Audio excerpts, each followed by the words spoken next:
believe IT is the engine of growth for India. Now let's just recap what we've already discussed.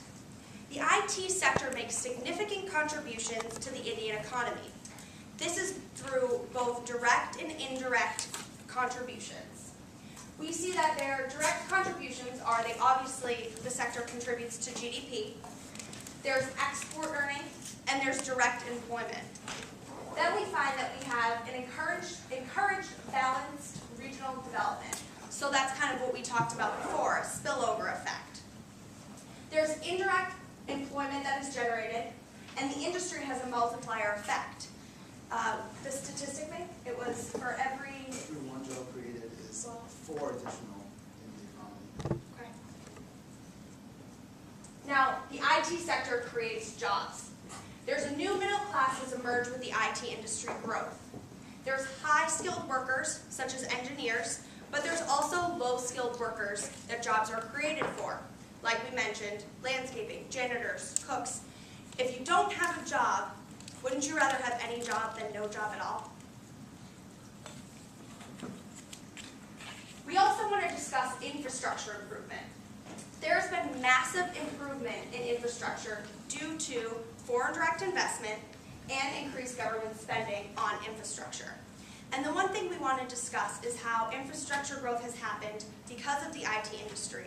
And with continued focus on infrastructure, we believe that other industries, IT as well as manufacturing, can happen in India.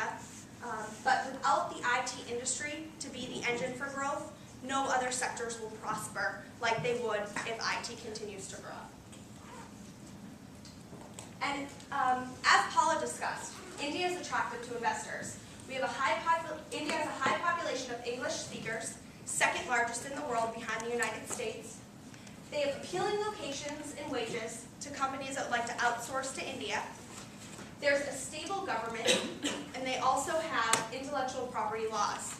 I actually did a little research, and I could not find the data that the other group discussed about the difficulty doing business in India. The IT sector shows rapid growth and continued progress. The IT sector is expected to bring, like I discussed in our question and answer, $225 billion in total revenue by 2020. Now, this is not only with Indian exports, which would be $175 billion in revenue by 2020, but it also has a domestic component, $50 billion in revenue by 2020. Now, I found this quote in my research that I also thought was very interesting. The way to grow an economy is through entrepreneurship and capitalism, and India has found the right formula. I hope we've convinced you that IT is the engine of growth for India.